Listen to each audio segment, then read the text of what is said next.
오늘 우리에게 주신 하나님 말씀은 구약의 말씀 에스겔 16장 1절에서부터 8절까지 말씀입니다.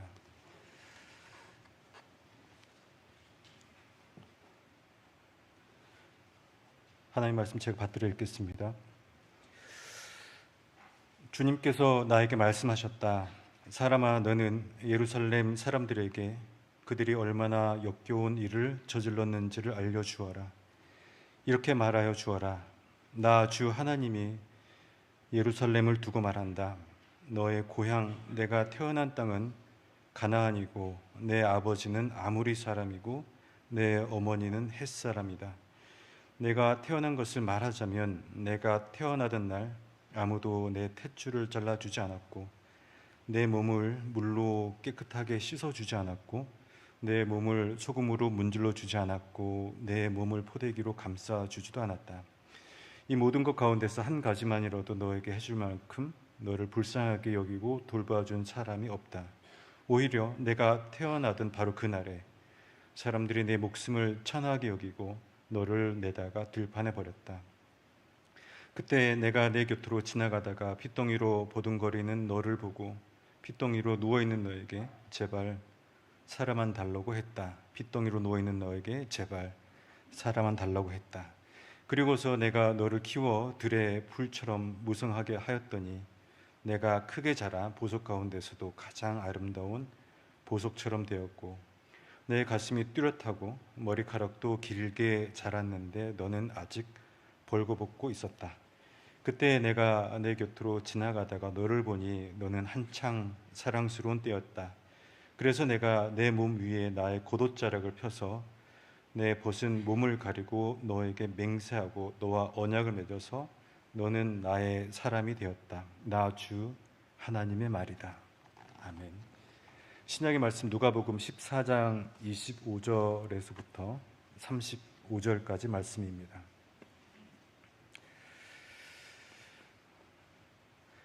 많은 무리가 예수와 동행하였다.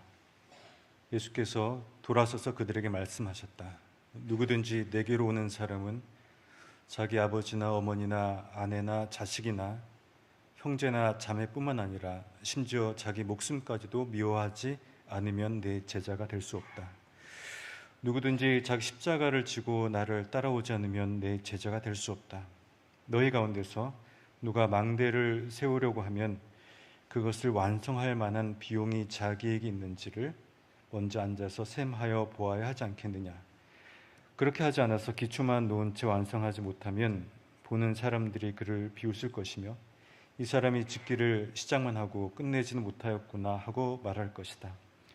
또 어떤 임금이 다른 임금과 싸우려 나아가려면 2만 명을 거느리고서 자기에게로 쳐들어오는 그를 자기가 10,000명으로 당해낼 수 있는지를 먼저 앉아서 헤아려 보아야 하지 않겠느냐. 당해낼 수 없겠으면 그가 아직 멀리 있을 동안에 사신을 보내서 화친을 청할 것이다. 그러므로 이와 같이 너희 가운데서 누구라도 자기 목숨을 다 버리지 않으면 내 제자가 될 수 없다. 소금은 좋은 것이다. 그러나 소금이 짠맛을 잃으면 무엇으로 그것을 짜게 하겠느냐. 그것은 땅에도 거름에도 쓸데가 없어서 밖에 내버린다. 들을 귀가 있는 사람은 들어라. 아멘.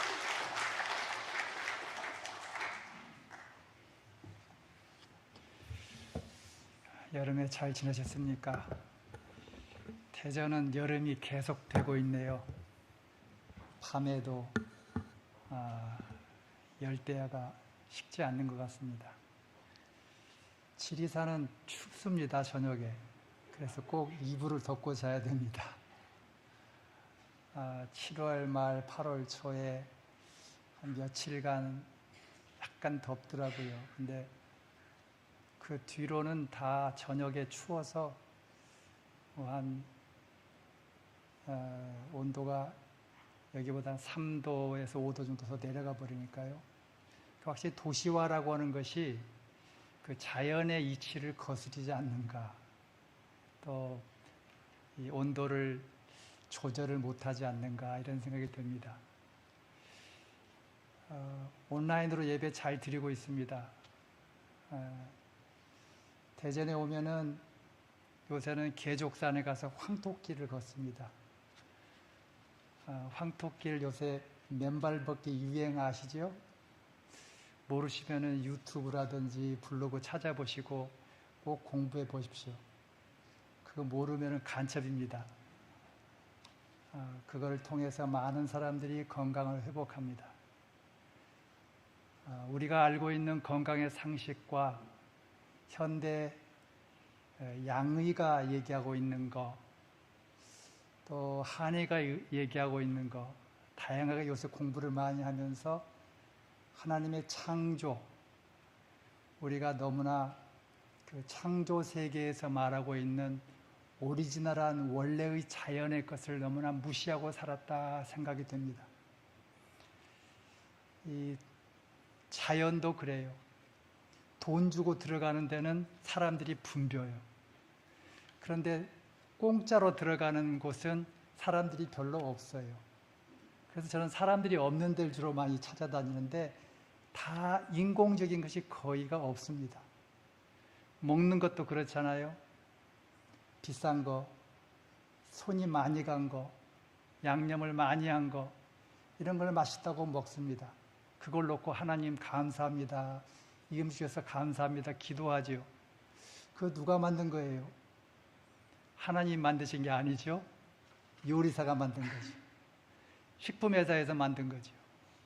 오리지널한 거, 하나님이 우리에게 먹으라고 주신 그것들, 가능한 한 그대로 먹는 것이 좋습니다. 그것이 우리 몸이 원하는 것이라고 하더라고요. 이에 대해서 설교하려고 하지 않고요.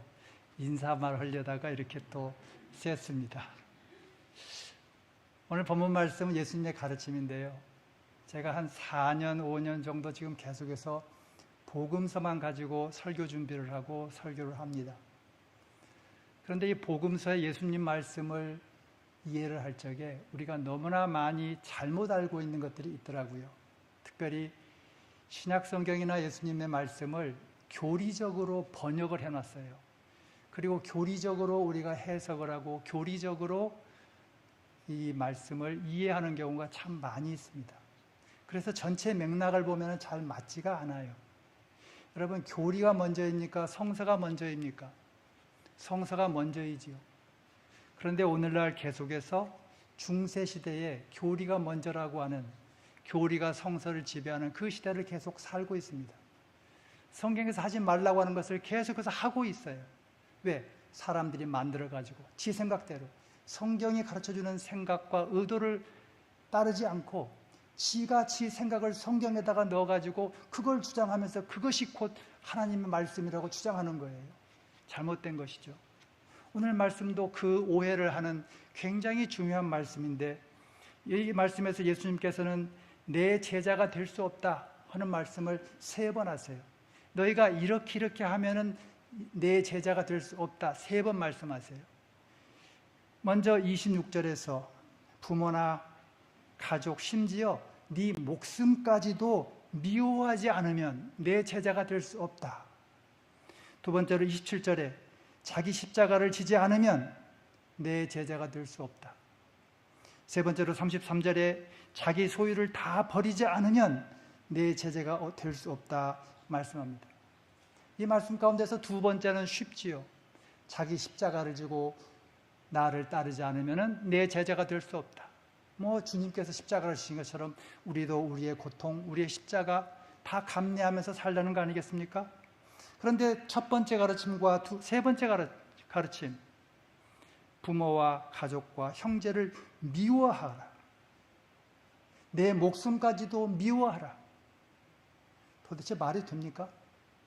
세 번째, 자기 소유를 다 버려야 내 제자가 될 수 있다. 우리는 다 제자 아니에요. 이 말씀 그대로 하면은 다 소유 가지고 있잖아요. 다 그거 안 버렸잖아요. 다 가짜 그리스도인이에요. 이 말씀 그대로 하면은. 근데 성경 말씀대로 살겠다고 하는 사람들이 이 말씀을 안 지키더라고요. 그렇죠? 요즘에 어느 유명한 목사님 뭐예요?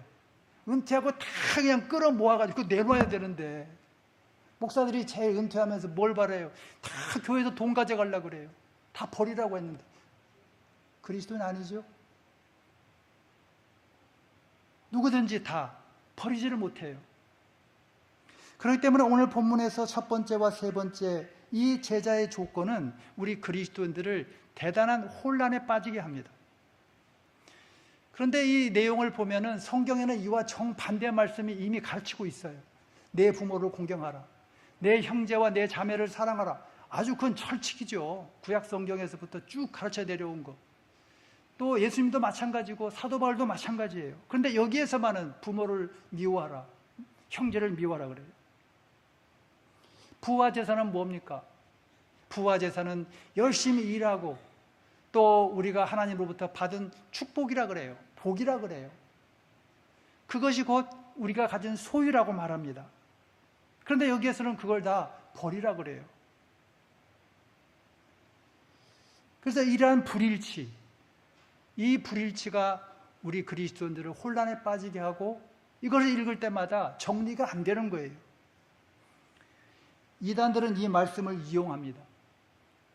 교묘하게 이 말씀을 가지고 이용해요. 그래서 예수 믿는 가족들이 이 사람 예수를 믿는다고 하면서 이단들이 네가 예수를 정말로 잘 믿으려면 네 가족을 버려라. 그래가지고 신천지라든지 이런 데 가가지고 부모들이 야 와서 나를 만나자 그러면 이 말씀 때문에 애들이 안 만나요. 가족을 버리라고 했으니까 만나면은 안 되잖아요. 그러니까 안 만나는 것을 오히려 더 자긍심을 가지고 내가 그리스도인이다 이렇게 생각하는 거예요. 가족을 버리고 이단 집단에 들어와서 사는 것, 그것이 곧 그리스도인이라고 하는 증거로 보는 거예요. 이렇게 세뇌가 됐어요. 성경 공부를 잘못한 거죠. 재산을 버리라. 이단들이 이용하죠. 그래서 재산들을 다 이단 집단에다 버리라는 거예요. 이단 집단에다 다 갖다 바치라는 거예요. 여러분 1960년대 70년대 부흥회하는 그 이단들이 있었죠.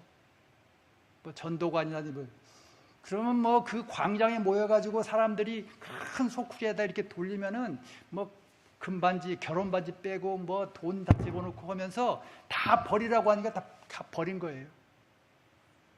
집문서도 갖다가 냈어요. 결과가 어땠어요? 그 돈이 하나님 나라와 의를 위해 썼습니까? 다 이단 주머니로 들어가가지고 땅 사고 사업하고 지네들 회사 만드는 거 착복하죠. 사기꾼들이죠.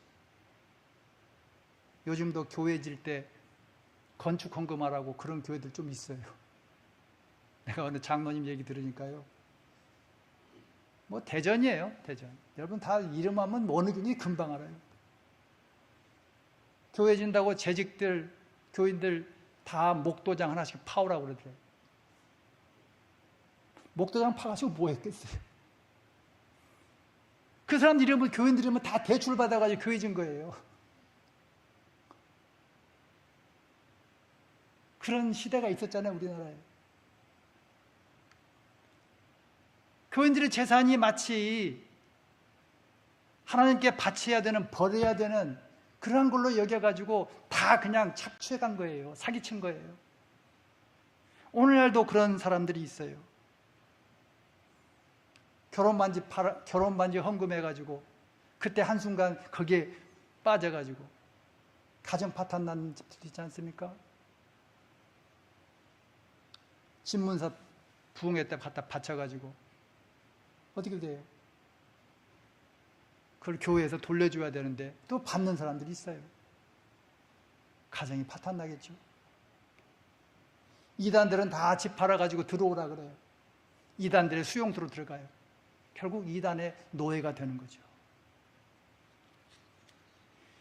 이러한 문제들이 발생하는 것은 성경을 문자 그대로 믿기 때문입니다. 본문의 문맥과 단어, 그 뜻을 잘 살펴서 예수님이 말씀하신 의도를 파악해야 되는데 문자 그대로 믿는 거예요. 성경 공부를 잘못하면 독이 됩니다. 신앙의 독뿐만 아니라 인생의 독이 돼요.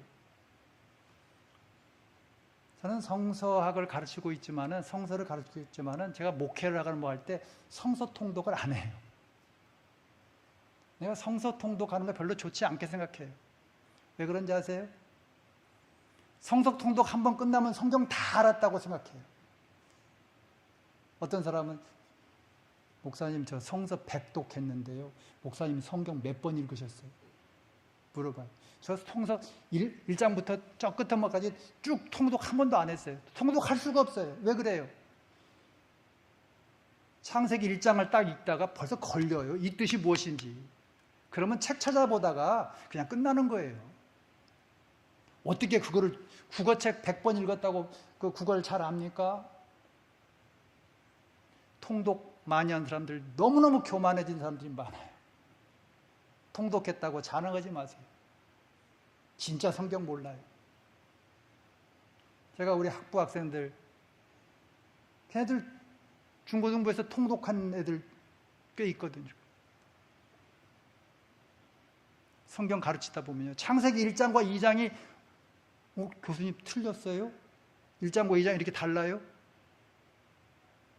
성경을 읽으면서 창세기 1장과 2장의 내용이 같은지 다른지도 모르고 읽는 거예요. 그게 성서 통독입니까? 성경을 다 안다고 착각하지 마시고 성경 많이 읽었다고 교만하지 마세요. 저도 성경을 가르치고 있지만 성경 잘 몰라요. 오늘 말씀 다시 한번 그 문맥과 단어를 생각하면서 그 뜻을 살펴보면 첫째로 예수님은 부모와 형제와 가족 심지어 자기 목숨까지 미워하라 이렇게 말씀하십니다. 근데 여기서 중요한 말은 미워하다라고 하는 말을 어떻게 이해하느냐예요. 여기서 미워하다라고 하는 말은 헬라어로 미세오라고 하는 동사예요. 근데 우리가 일반적으로 생각할 때 미워한다는 말은 사랑한다의 반대말이잖아요. 근데 이 미세오라고 하는 말을 이 헬라어 이 문맥에서 감정적으로 미워하고 싫어한다는 의미로 해석해서는 안 돼요. 그렇게 이해해서는 안 돼요. 그건 완전히 잘못된 거예요. 오히려 이 미세오라고 하는 헬라어 단어에 loveless, 덜 사랑한다 이런 뜻이 있어요. 그렇기 때문에 부모나 가족이나 형제 자매 심지어 내 목숨까지도 하나님보다 더 사랑해서는 안 된다. 덜 사랑해라. 예수님보다 덜 사랑해라. 이런 뜻이에요. 신명기 21장 15절에 보면은요. 어떤 사람에게 두 아내가 있었어요. 요새 두 아내 있다고 그러면 바로 신고되겠죠. 고대 사회는 이 아내가 여럿 가능하니까요.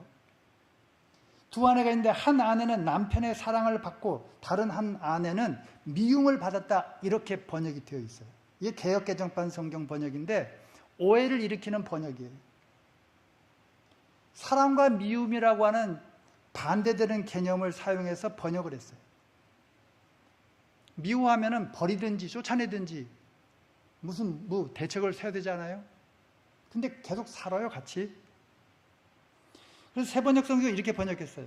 한 사람은 사랑을 받고 다른 한 사람은 사랑을 받지 못하다가 그 미워하다를 조금 번역을 부드럽게 했어요. 근데 이것도 사랑을 받지 못한다는 말은 미워한다를 오해할 수가 있잖아요. 그래서 이걸 어떻게 번역해야 되냐면은 한 아내는 사랑을 더 받고 다른 아내는 사랑을 덜 받았다. 이렇게 번역을 해야 이게 맞는 번역이에요. 이런 의미에서 본다면은 예수님의 제자가 되기 위해서는 가족, 부모, 형제, 자매, 심지어 내 목숨보다도 주님을 더 사랑하고 주님을 더 따라야 된다. 이런 뜻이 있습니다. 그래서 마태복음 10장 37절과 38절은 이렇게 비교급으로 이해하는 것이 옳다는 것을 보여줘요. 마태복음이 이렇게 번역했어요. 아버지나 어머니를 나보다 더 사랑하는 자는 내게 합당하지 않느니라. 아들이나 딸을 나보다 더 사랑하는 자도 내게 합당하지 않다.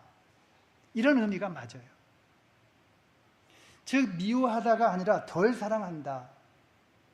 덜 중요하게 생각한다. 그런 뜻이죠. 바울이 그렇게 살았고 베드로가 그렇게 살았지 않습니까? 베드로가 가족을 버렸습니까? 바울이 가족을 버렸습니까? 아니죠. 즉 부모나 가족, 아내, 자식까지도 심지어 네 목숨까지도 거기에 집착하지 말아라. 이런 뜻이에요. 그 불교에서 보면 집착이라고 하는 그 말이 있잖아요. 그 집착이 있으면 어떻게 돼요? 인간의 사고가 왜곡이 되죠. 그 왜곡으로부터 벗어나라는 거예요. 그리고 하나님, 예수 그리스도를 따르는 그 삶에 집중하라는 거예요. 우리가 하나님을 사랑하고 예수 그리스도를 따른다는 것을 최우선적으로 둘 때에 하나님과 예수 그리스도의 말씀은 뭐예요? 부모를 공경하라, 가족을 사랑하라, 그리고 내 생명을 귀하게 여기라, 이런 말씀 아니겠습니까? 그래서 결국에는 그 집착을 벗어나서 주님을 따르는 삶이에요. 훨씬 더 왜곡되지 않고 자유로운 삶을 사는 것이죠. 두 번째로, 누구든지 자기 십자가를 지고 나를 따라오지 않으면 내 제자가 될 수 없다 말씀합니다. 여기서 십자가는 고통과 상실, 시련과 비통을 상징합니다. 자기 십자가를 진다는 말은 예수님께서 고통을 감당하시면서 하나님께 순종하신 것처럼 너희도 고통과 상실 가운데, 시련과 비통 가운데 있을지라도 하나님께 복종하는 길을 걸어라, 이런 뜻입니다. 인생을 살면서 내 뜻대로 되지 않아서 힘들고 고통스럽지만은, 그러나 그것을 하나님의 뜻으로 받아들이고 하나님께 다시 순종하면서 하나님의 말씀을 포기하지 말라는 말이에요. 여기에는 인내가 필요하고 넓은 포용력이 필요합니다. 원수를 용납하는 그러한 마음도 필요합니다. 자기 십자가를 진다는 것은 예수님의 제자요, 하나님의 자녀로서 자기 마음을 다스리면서 산다, 그런 뜻이 담겨져 있습니다. 즉 마음의 평화, 샬롬이죠. 얼마 전에 읽었던 책 가운데 뇌질환을 연구하는 미국인 의사 마크 하이먼 박사가 쓴 책인데요. 이 사람은 이 뇌의 문제는 뇌 자체의 문제가 아니라 이 장과 영양의 문제라고 그러더라고요. 그래서 이걸 보면서 우리 교우들, 연로하신 분들 많으신데 치매, 알츠하이머 또 이런 거 걸리지 않으시려면 잘 드시라, 장을 잘 관리하시라. 이건 뇌의 문제가 아니라고 그러더라고요. 그러니까 유익한 균을 많이 뱃속에 담으라는 거예요. 그러면은 이게 뇌까지 다 영향을 준다는 거예요. 그 중에 하나가 이제 우리가 그 꼬마들, 아이들 왜 저기 있죠? 그 자폐증. 그 자폐증도 우리가 뇌의 문제라고 생각하잖아요. 근데 이 사람은 그 아이의 장의 문제라고 그러더라고요. 그래서 프로바이오틱스라든지 또 유해양균을 죽이기 위해서 무슨 뭐 항생제를 쓴다든지 그래가지고 다 고치더라고요. 뭐 오래 걸리지 않더라고요. 그거 고치는데 거기에 영양소를 집어넣고. 참 그거 읽으면서 우리 몸이라고 하는 게 이 통전적으로 이루어져 있구나. 정신이라고 하는 것도 몸과 먹는 것과 그리고 활동하는 것, 생각하는 게 통전적으로 이루어지는구나, 이런 생각을 했습니다. 이 마크 하이먼이라고 하는 사람이 티베트를 갔어요. 근데 거기서 티베트 의사를 만났는데요. 이 의사는 불교 승려였어요. 근데 이 사람이 중국이 티베트를 침공했을 때에 포로가 돼가지고 중국 수용소에서 22년을 살았어요. 그리고 이제 석방돼가지고 이 티베트로 와서 의사 생활을 하는데 그 이야기를 다 듣고 나서 이 미국인 이 의사가 물어봤어요. 중국 감옥 생활을 하면서 가장 어려웠던 일은 무엇입니까? 그러니까 이 사람이 뭐라고 말하냐면요. 내가 감옥 생활하면서 가장 힘들었던 순간은 나를 포로로 잡아갔던 그 중국인들을 내가 미워하는 마음, 즉 연민이 없어지는 그러한 생각을 했을 때가 가장 힘들었다, 이런 말을 했다고 해요. 즉 연민이라고 하는 것은 그들을 불쌍하게 여기고 가엾게 여긴다는 거 아니겠어요? 그러니까 자기를 붙잡아다가 22년 동안 감옥에다가 넣어가지고 아주 힘들게 했던 그 사람들이 자기를 고문하고 고통스럽게 때리고 뭐 힘들게 하고, 그것을 고통스럽다고 생각하지 않고 자기 마음에 그들에 대한 연민이 없어질까 봐 미워하려고 하는 마음이 막 있으려고 할 때 그것을 연민의 마음으로 바꾸려고 하는 것, 그때가 가장 고통스러웠다, 이렇게 말했어요. 저는 이 글을 읽으면서 예수님께서 원수를 미워하지 말라 라고 하신 말씀, 이 사람이 바로 이렇게 실천을 했구나, 불교 승려가. 이런 생각이 났습니다. 자기 십자가를 지고 예수를 따른다고 하는 것, 그것이 바로 이런 것이구나 라고 생각이 들었습니다. 나에게 주어진 삶, 나에게 주어진 소명, 이것을 내가 받아들이고 세상적으로 이것이 성공이다, 실패다, 이걸 떠나서 하나님의 말씀에 따라 사는 것, 그것이 곧 우리 그리스도인들이 십자가를 지고 그리스도를 따르는 것이다, 이런 뜻입니다. 세 번째로 33절에 너희 가운데 누구라도 자기 소유를 다 버리지 않으면 내 제자가 될 수 없다, 이렇게 말씀합니다. 소유를 다 버리고 주를 따르라. 이게 문자적으로 물론 가능할 수도 있어요. 왜냐하면 SNF라고 하는 그 공동체가 예수님 당시에 있었잖아요. 예수님도 그 SNF의 영향을 받았다고도 주장들을 해요. 근데 이 유대 종파에 들어가려고 하면 조건이 있는데 그 재산을 다 그 공동체에다가 바치는 거예요. 그런데 그 공동체에서는 개인의 재산을 인정하지 않고 공동체 재산만 인정하는데, 이 사람들은 거기 들어가면 먹는 거, 자는 거, 생활하는 거 다 해결을 합니다. 그 여행도 자유롭게 해요. 왜냐하면 각 도시마다 공동체가 있어요. 그래서 예를 들자면 대전에서 수원으로 여행을 갔다. 그럼 거기도 또 그 공동체가 있어요. 그래서 거기 가서 먹고 자면 돼요.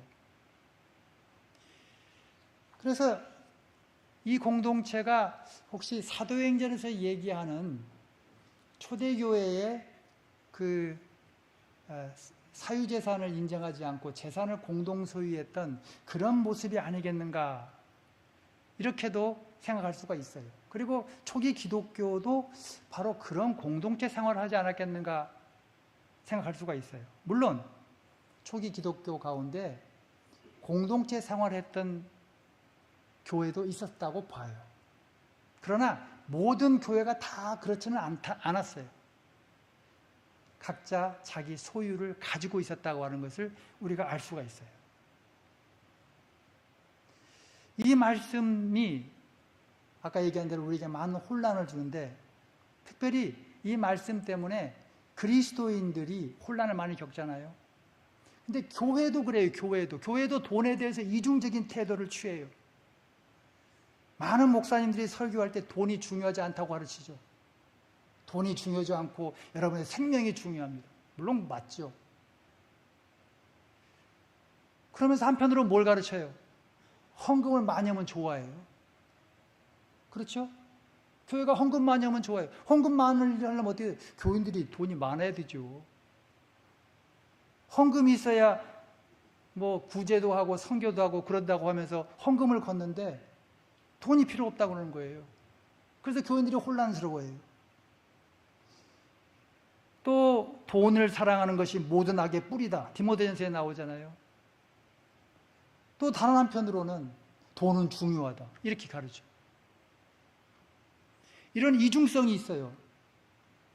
그렇기 때문에 특별히 젊은 애들 같으면은 내가 그리스도인이라고 하는데 내가 돈을 벌어야 되나 말아야 되나, 내가 부자가 돼야 되나 가난하게 돼야 되나 혼란스러운 거예요. 그리고 내가 조금 저축을 하고 재산을 좀 쌓았어요. 그러면 이거 내가 헌금해야 되나 말아야 되나 또 그러한 갈등을 일으켜요. 그러나 본문을 가지고 그러한 고민을 하는 것은 쓸데없는 거예요. 그 의도가 전혀 없어요. 이 본문을 가지고 교회가 혹은 이단들이 돈을 자꾸 거두려고 하는 것은 그건 사기예요. 이 본문을 이해할 때 다 버리지 않으면이라고 하는 말이 있는데, 여기서 버린다라고 하는 말은 아포타세오라고 하는 헬라어 단어인데, 포기한다, 떠난다, 버린다 이런 뜻도 있어요. 이런 뜻으로 번역을 했지요. 그런데 또 다른 뜻도 있는데, 즐겨 하던 것을 그만둔다,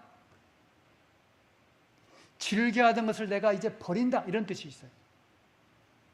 다시 말해서 자기 소유를 즐기고 자기 소유를 가지고 재미있고 아주 그냥 행복하게 살려고 하고 이런 마음을 그만두라는 거예요. 그리고 하나님을 따르고 그리스도를 따르라는 거예요. 이러한 번역, 이러한 이해는 아까 얘기했던 부모나 내 목숨까지도 미워라는 말하고 같아요. 그 문맥이 같아요. 이 말씀 다음에 나오는 내용을 볼 때에 이러한 이해가 굉장히 중요한데, 소금이 만일 그 맛을 잃으면 무엇을 짜게 하리요? 라고 하는 말씀이 있어요. 요즘에 또 소금에 대해서도 난리가 났더라고요. 소금을 먹어야 되느냐 말아야 되느냐, 고혈압 환자인데 소금 많이 먹어야 되느냐 말아야 되느냐, 그것 한번 공부해 보세요. 그거 모르면 또 간첩이더라고요. 소금이라고 하는 것은 아까 우리가 에스겔서 읽을 적에 아이가 나면 소금으로 이렇게 닦아주잖아요. 깨끗이 이렇게 소독을 하는 거죠. 청결하게. 이 소금이라고 하는 것은 우리 몸에 굉장히 중요하잖아요. 꼭 필요한 요소잖아요. 우리 피의 0.9%가 이 소금기라고 하니까. 그래서 어떤 사람이 그러더라고요. 왜 하필이면 소금하고 비교를 했을까? 공기도 있고 물도 있고 무엇도 있는데 왜 하필이면 소금이냐? 그렇게 하는데, 이제 소금이 없으면 인간 자체가 존재가 안 된다고 그러더라고요. 인간은 바닷물 소금에서부터 진화해서 나왔기 때문에. 즉 예수님의 제자라고 하면은 소금의 짠맛이 있듯이 그 짠맛이 중요하듯이 그 독특한 맛이 있어야 되고 꼭 필요한, 세상에 필요한 존재가 되어야 된다. 이런 의미가 있다는 겁니다. 성도 여러분, 우리가 예수를 믿는다라고 하는 말을 다른 말로 바꿔보면은, 하나님의 편에서 주어를 본다면은 하나님이 우리를 예수님의 제자로 부르신 겁니다. 제자로 부르심을 받았다고 하면은 제자로서의 삶을 사는 겁니다. 그럴 때 고통도 있고 아픈 경험도 있고 또 쓴맛도 있고 힘든 일도 있습니다. 물론 기쁨도 있죠. 그 모든 것을 자기 십자가를 지고 다시금 주님께 순종하면서 주의 말씀을 따라 사는 것, 그것이 바로 제자의 도리라. 그것이 예수님의 가르침입니다. 함께 기도하겠습니다. 우리를 주의 제자로 불러주시고 우리를 주의 사랑 가운데 품어주시어서 날마다 주님께 한 걸음 한 걸음 더 나아가게 하심을 감사드립니다. 하나님의 귀한 말씀을 따라서 그리스도의 제자로 잘 살아가게 도와주옵소서. 예수님 이름으로 기도하옵나이다.